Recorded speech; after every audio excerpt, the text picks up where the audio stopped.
Comrade, आज का जो विषय जो है कास्ट सिस्टम और अंबेडकर का जो योगदान है हमारे लड़ाई में और कास्ट सिस्टम वर्ना सिस्टम सब मिलके हमारे सामने एक बहुत बड़ा विषय है।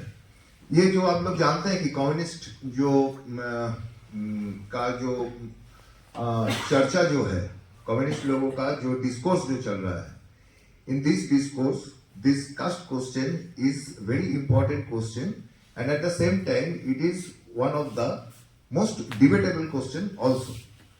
ये लेके सबसे ज्यादा बहस भी हुआ, ज्यादा तर्क हुआ और हो रहा है, आज भी हो रहा है।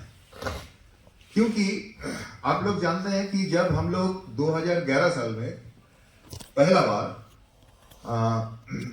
2009 से शुरू किया था, लेकिन 2011 में जब हमारा नवी कांग्रेस जब हुआ भुवनेश्वर, उस टाइम हम लोग कास्ट एनिहिलेशन के बारे में एक कंक्रीट निर्णय पर पहुंचे थे।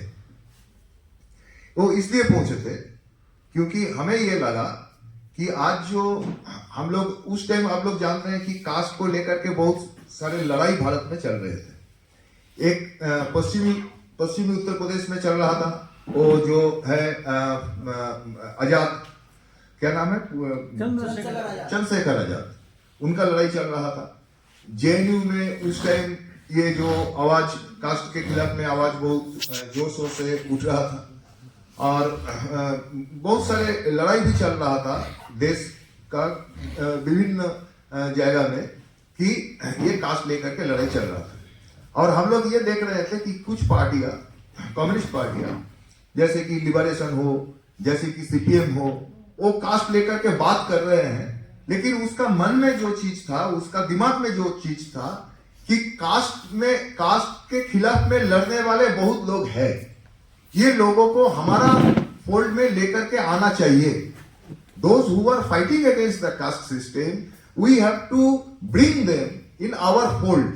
So इसके बारे में, कास्ट के बारे में बात करना, कास्ट एनिहिलेशन के बारे में बात करना, ये एक टेक्निकल सवाल बन के उनके सामने आए थे। ये एक टेक्निकल सवाल था कि कैसे, क्या क्या बोलने से, क्या करने से ये लोग जो आज कास्ट एनिहिलेशन के बारे में बोल रहे हैं, जातिगत उत्पीड़न के खिलाफ में आवाज उठा रहे हैं, इसको कैसे हम हमारे फोल्ड में लेकर के आ सकते हैं। इसीलिए हमको कास्ट के बारे में बोलना चाहिए, ये उनका आइडिया था। तो ये टेक्निकल क्वेश्चन था। हम लोग ये सोच रहे थे कि ये हमारा टेक्निकल क्वेश्चन नहीं है, ये एक स्ट्रेटेजिक क्वेश्चन है। क्योंकि कास्ट के खिलाफ में अगर हम नहीं बोलेंगे तो हमारा जो पार्टी है ये कम्युनिस्ट पार्टी नहीं रहेगा। भारत में एक कम्युनिस्ट पार्टी को कम्युनिस्ट पार्टी होने के लिए उसको मजदूर वर्ग का आवाज को उठाना पड़ेगा, मजदूर वर्ग को रिप्रेजेंट करना पड़ेगा, दलित उत्पीड़ित को रिप्रेजेंट करना पड़ेगा, कास्ट का जिसको बोला जाता है सो कॉल्ड बैकवर्ड कास्ट, ये बैकवर्ड कास्ट का जो इंटरेस्ट है, उनका जो लड़ाई है, उसको रिप्रेजेंट करना पड़ेगा भारत में, तब जाकर के ये कम्युनिस्ट पार्टी बनेगा। ये कोई टेक्निकल सवाल नहीं, ये एक स्ट्रेटेजिक सवाल है, ये हमारा रणनीति का सवाल है, ये हमारा एक नीतिगत सवाल है। तो ये सोच करके उस टाइम हम लोग एक कास्ट एनिहिलेशन मूवमेंट को हम लोग शुरू किया था। कास्ट एनिहिलेशन के बारे में हम लोग चर्चा शुरू की 2011 में, और 2022 में जब हमारा कोझिकोड में, आप लोग जानते हैं जो कोझिकोड में जो हमारा 12th कांग्रेस था, ये 12th कांग्रेस में आते आते उस टाइम 10 साल पार हो चुके थे। ये 10 साल का समय सीमा में हम लोग का ये महसूस हुआ, we realized in this 10 years from 2011 to 2022, we realized that we have to go deeper into the question. Caste के सवाल में हमको और गहरा संधान करना पड़ेगा, मतलब क्या है, गहरा अनुसंधान करना पड़ेगा। तो ये करते हुए हम लोग ये देखा था कि हमारा देश का जो इतिहास है, ये इतिहास को हमको समझना चाहिए। क्योंकि सारे वक्ता यहाँ पे जो बोले हैं, लश्कर सिंह जी बोले हैं, कॉमरेड जेम्स बोले हैं कि कास्ट का जो लड़ाई है ये हमारे देश का हजारों साल का लड़ाई है। तो ये हजारों साल का इतिहास अगर हम लोग नहीं समझेंगे तो कास्ट का जो सवाल है, ये कास्ट का सवाल हमारे लिए एक खाली टेक्निकल बात ही रह जाएगा कि क्या बोलने से हम वो चंद्रशेखर आजाद के साथ थोड़ा मतलब थोड़ा नजदीक जा सके। तो चंद्रशेखर आजाद का जो उतना बड़ा लोग उसके पीछे जा रहे हैं, तो उसका कुछ लोग हमारे भी आ जाए। हम लोग एक दुकान खोल के बैठे हैं, तो हमारे दुकान कैसे थोड़ा सा जमे, थोड़ा सा लोग आए। तो ये जो टेक्निकल आइडिया कम्युनिस्ट लोग हमारे देश में पूरे 100 साल से लेके चल रहे हैं, हम लोग ये टेक्निकल जो अंडरस्टैंडिंग है, ये टेक्निकल अंडरस्टैंडिंग से बाहर जाना चाहा।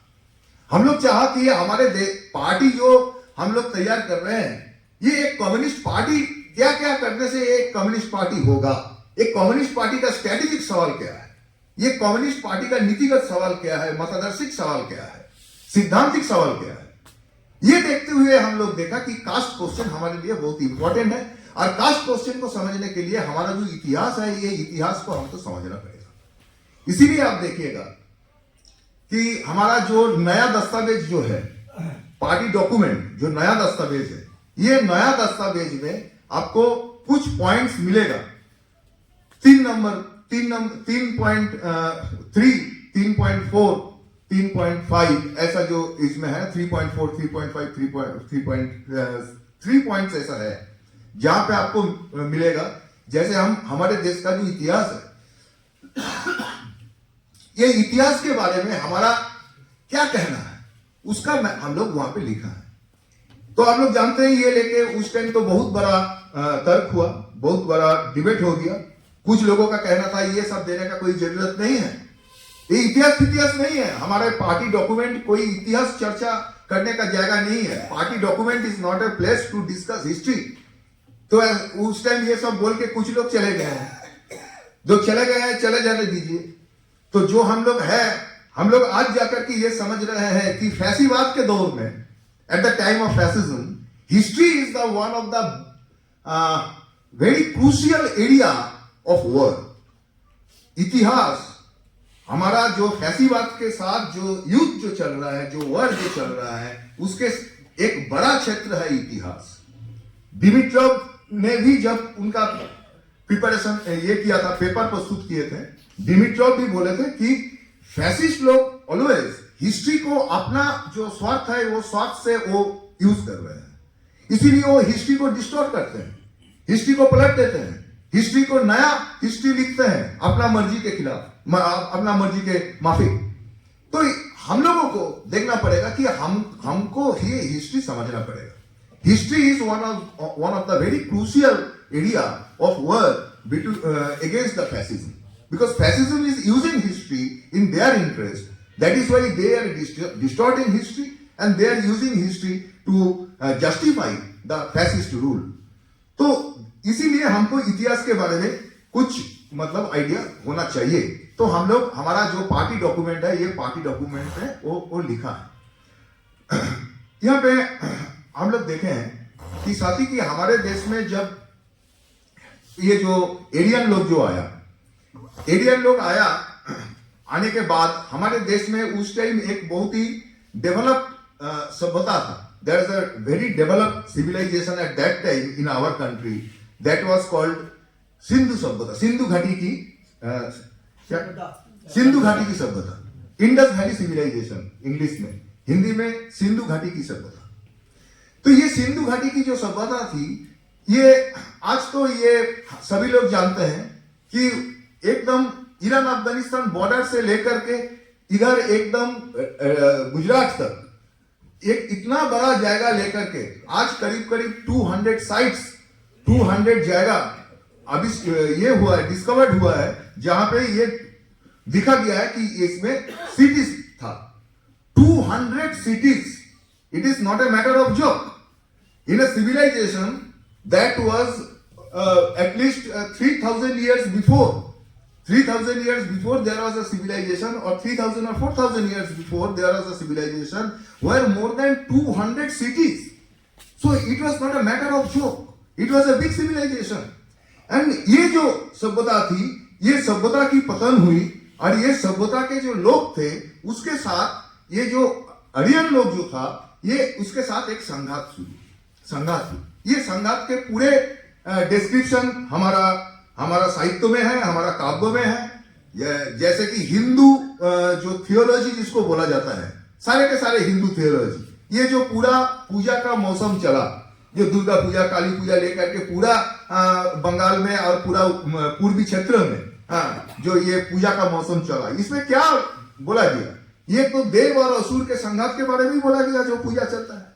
तो ये लड़ाई थी कि एरियन रेस के साथ, एरियन जो लोग थे उसके साथ हमारे देश का जो भूतपूर्व लोग था, जो सिंधु घाटी की सभ्यता का निर्माण किया था, उसके साथ जो संघात है उसी का ही वर्णन है। उसमें क्या कहा गया? उसमें कहा गया कि वो आर्यन लोग सुपीरियर है। आज देखिए, आज पूरा आप मिनिस्ट्री में जाइए, आज दिल्ली म्यूजियम में जाइए, दिल्ली म्यूजियम में जितना सिंधु घाटी की सभ्यता जो है, इंडस वैली सिविलाइजेशन है, वो नाम वो चेंज कर दिया है।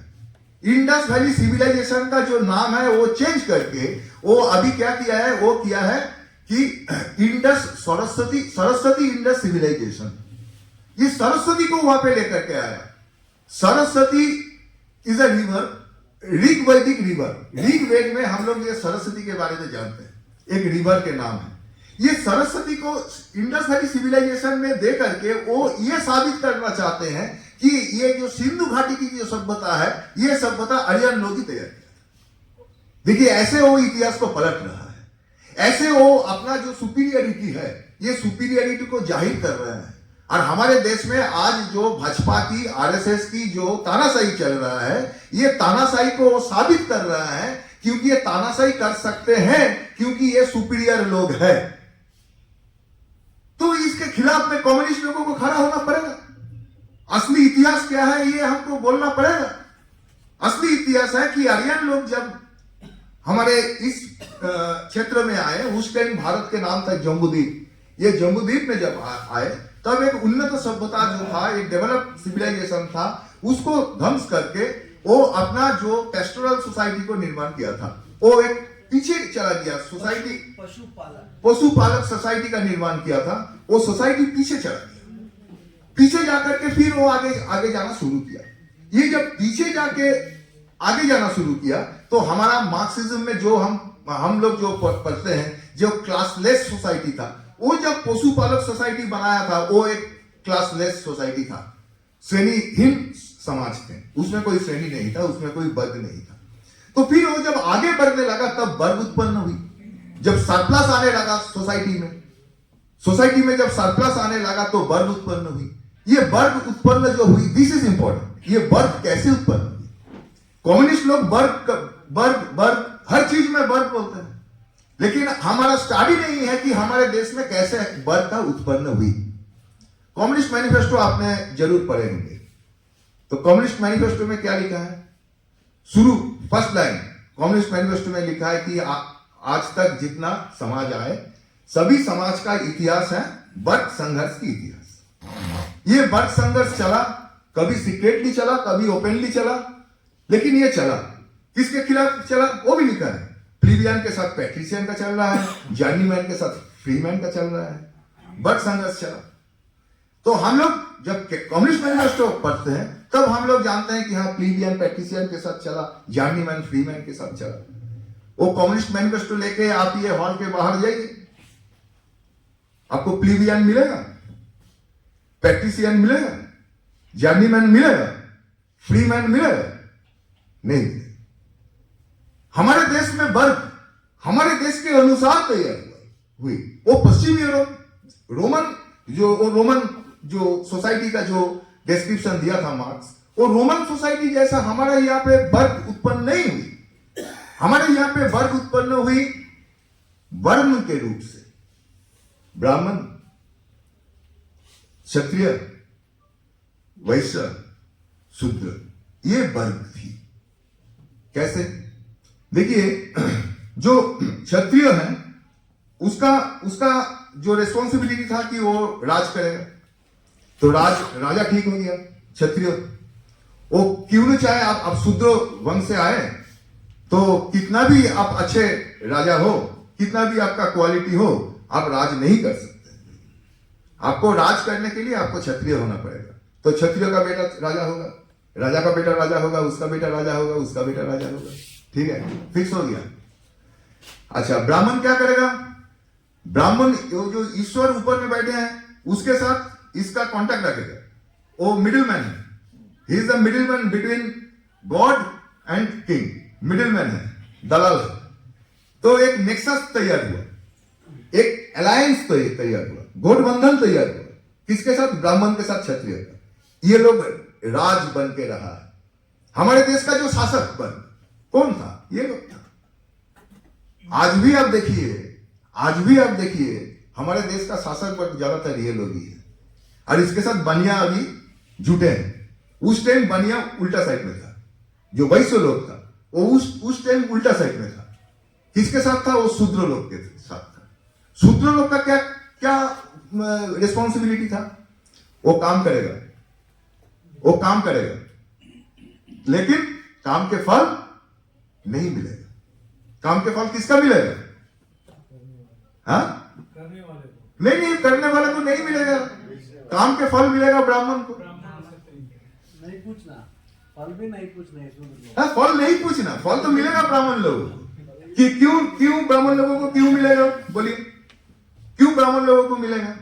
देखिए, मैं आपको बता रहा हूं क्यों ब्राह्मण लोगों को मिलेगा। मनु क्या बोल रहा है? देखिए, मनु बोल रहा है कि ब्राह्मण कोई भी शूद्र कुछ भी काम करे, ठीक है, कुछ भी काम करे और कुछ भी उसका फल हो, ठीक है। ब्राह्मण वो ले सकते हैं बिना पूछे, बिना सोच के, बिना मन वेदना के साथ वो ले सकते हैं। क्यों ले सकते हैं? क्योंकि ब्राह्मण होने के नाते एक ब्राह्मण ये दुनिया में जो चीज है सारे चीज का मालिक है। ये मनु ने कहा, समझे? ब्राह्मण सब कुछ ले सकते हैं। Brahmin made the possession of the goods of a Shudra with perfect peace of mind, for since nothing at all belongs to this Shudra at his own. शूद्र का कुछ नहीं है, शूद्र अपना कर्म का फल भी नहीं है। वो काम करेगा और वो कर्म का फल ब्राह्मण लेकर के जाएगा। तो क्या है? सरप्लस किसके पास जाएगा? हमारे सोसाइटी में जो उद्भिद तैयार होता है वो किसके पास जाएगा? अतिरिक्त मूल्य जो तैयार होगा वो किसके पास जाएगा? वो ब्राह्मण के पास जाएगा। सारे संपद काम करके जो संपद तैयार होता है वो किसके पास जाएगा? वो ब्राह्मण के पास जाएगा और क्षत्रिय के पास जाएगा, क्योंकि क्षत्रिय राजा है, उसके पास जाएगा। शूद्र के पास कुछ नहीं जाएगा। वैश्य के पास कुछ तो जाते थे, लेकिन वैश्य का मर्यादा नहीं था सोसाइटी में, इसीलिए वैश्य और शूद्र एक साइड में आ गया और ब्राह्मण और क्षत्रिय दूसरा साइड में चला गया। ब्राह्मण और क्षत्रिय हमारे देश का शासक बना और शूद्र और जो वैश्य ये हमारे देश का आम जनता, हमारे देश का मजदूर वर्ग बना। आज भी आप देखिएगा ज्यादातर मजदूर वर्ग तो हम लोग बहुत बोलते हैं ना, कम्युनिस्ट लोग मजदूर वर्ग बहुत बोलते हैं, लेकिन ज्यादातर कम्युनिस्ट जो थ्योरिटिशियन है, जो तात्विक लोग हैं, वो मजदूर वर्ग को जानता नहीं है। मजदूर में ज्यादातर कौन सी जाति की लोग हैं? ज्यादातर मजदूर में कौन सी जाति की लोग हैं? ब्राह्मण आपको ज्यादा मिलेगा मजदूर वर्ग में, तथाकथित उच्च वर्ण के लोग ज्यादा मिलेगा मजदूर वर्ग में? बहुत ही कम मिलेगा। मिल सकता है लेकिन बहुत ही कम मिलेगा। ज्यादातर आपको कौन मिलेगा? ज्यादातर आपको मिलेगा जो सो कॉल्ड बैकवर्ड कास्ट है, जो दलित है, ओबीसी है, जो आदिवासी है, जो अंतज है, इसको आपको मजदूर वर्ग में ज्यादातर मिलेगा, है ना।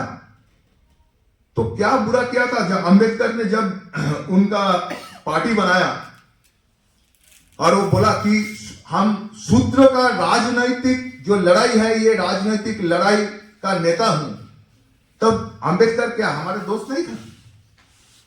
अंबेडकर जो पार्टी बनाया, जो कास्ट एनिलेशन मूवमेंट जो लिया था, उनका 3 पार्टी थे।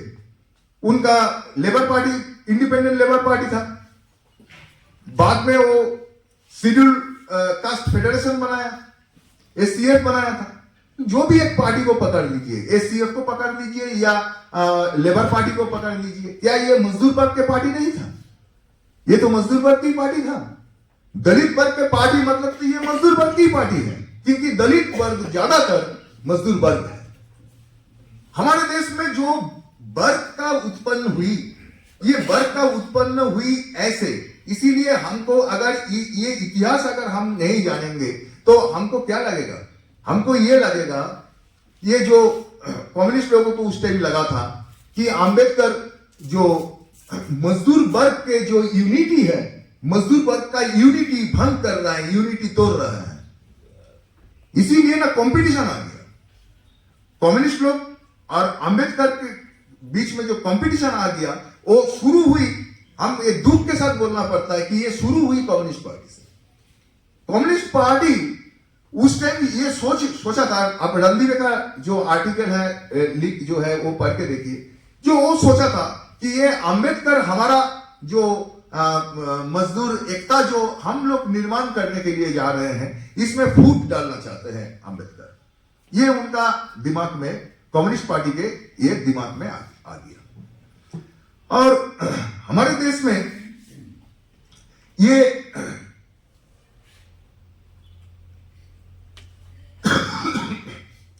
अंबेडकर के खिलाफ में कम्युनिस्ट पार्टी का बहुत सारे पॉइंट है। कम्युनिस्ट पार्टी बहुत सारे चीज बोलते हैं, लेकिन बाद में हम लोग जब कास्ट पोस्टेज को लेके, वर्ण को लेकर के और अंबेडकर का जो रोल है ये लेकर के जब हम लोग गहराई में गए हैं, तब हम लोग देखे हैं कि बहुत सारे जगह में कम्युनिस्ट पार्टी गलत काम किया था, अंबेडकर सही काम किया था, लेकिन communist party was wrong, Ambedkar was right in many question. मैं एक मिसाल दे रहा हूं कॉमरेड, देखिए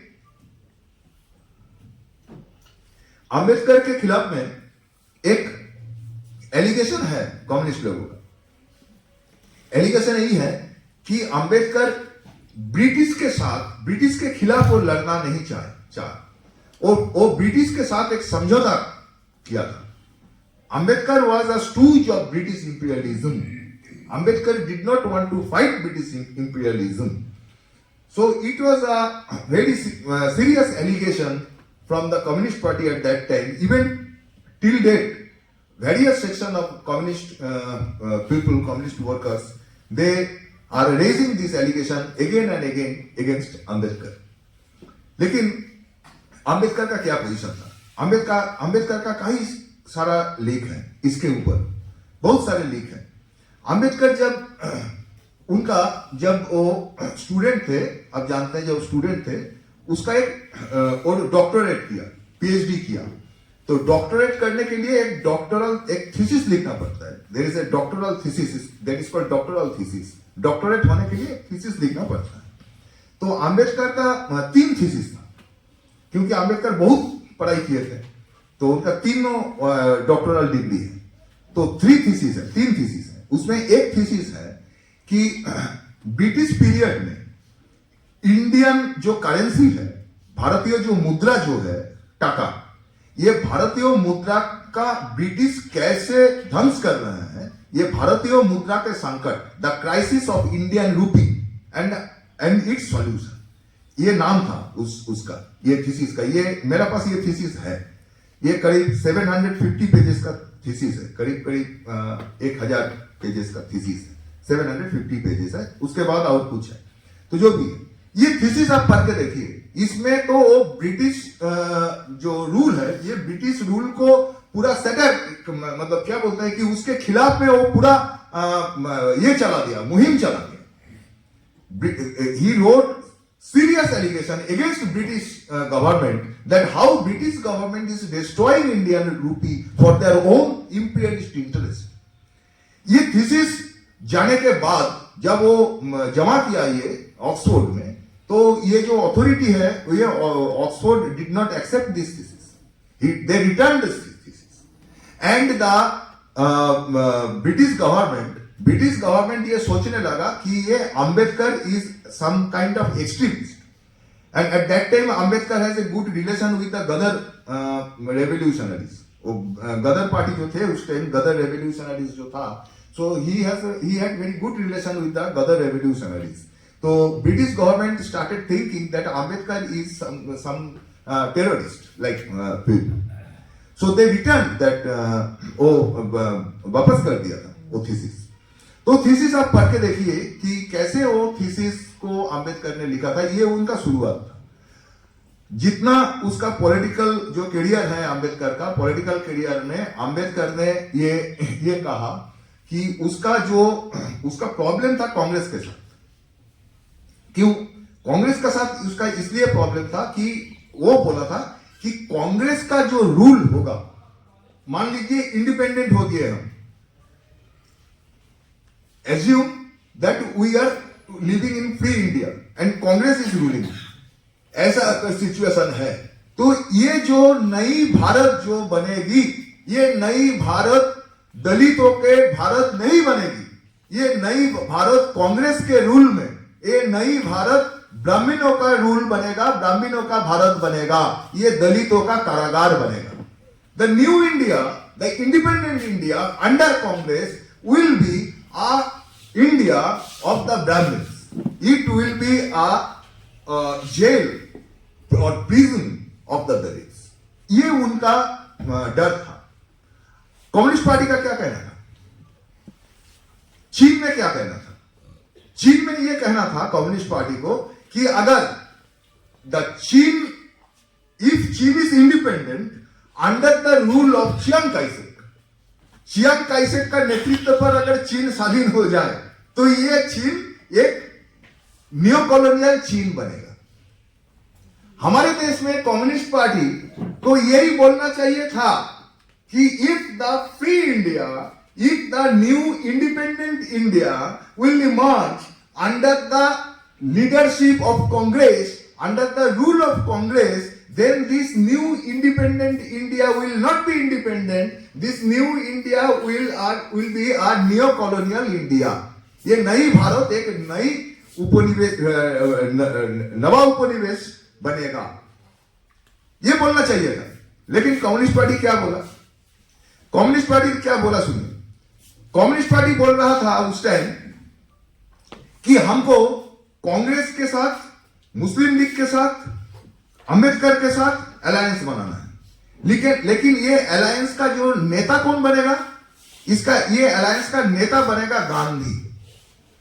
जब अंबेडकर के साथ गांधी का पुणे पैक्ट को लेकर के और बहुत सारे सवाल लेकर के बहुत बड़ा वैचारिक संघात चल रहा है, जब अंबेडकर गांधी को विश्वास नहीं कर रहे हैं, तब कम्युनिस्ट लोग ये महात्मा गांधी को ये जाति का पिता माना था। PC Joshi was the general secretary of the Communist Party at that time, and you please read the correspondence between PC Joshi and Mahatma Gandhi. Mahatma Gandhi ने पीसी जोशी को एक पत्र लिखा। पत्र लिख करके उन्होंने कहा कि you please submit your accounts to the Congress, communist party का अकाउंट्स उसको सबमिट करना पड़ेगा कांग्रेस को। क्यों? Because somebody told Gandhi that Communist Party is getting money from Russia. Communist Party is getting money from Russia. Somebody told Gandhi. So Gandhi was telling to PC Joshi that you must submit your accounts to us. We will check and we will see whether you are getting really money from Soviet Union or not. Russia से तुमको पैसा मिल रहा है कि नहीं मिल रहा है वो हम लोग देखेगा। तो आपके ये भेजो, अकाउंट भेजो। इसका उत्तर दिया पीसी जोशी ने। ये महात्मा गांधी का लेटर था, उसका उत्तर दिया पीसी जोशी ने। पीसी जोशी ने क्या कहा? पीसी जोशी ने कहा कि ऐसा बात अगर मेरा बाप हमको बोलता तो मैं वो बाप का मुंह नहीं देखता। I will not see the face of my father if my father would say such a thing to me. But you are the father of nation. आप जाति का पिता हो, आपको मैं कैसे अमान्य कर सकता हूं? This was the situation. राष्ट्र का पिता। So this was the relation between Communist Party and Congress. PC Joshi, the General Secretary of the Communist Party, and the Mahatma Gandhi of Congress, head of the Congress at that time. ये समझना पड़ेगा। तो अंबेडकर क्या करेंगे? अगर आप अंबेडकर की जगह में होते तो क्या करते? अंबेडकर क्या करेंगे? अंबेडकर देख रहा है एक तरफ महात्मा गांधी जो है ये दलितों का एक भी डिमांड नहीं मान रहा है। महात्मा गांधी जो है वो चाहते हैं कि जाति धर्म बजाय रहे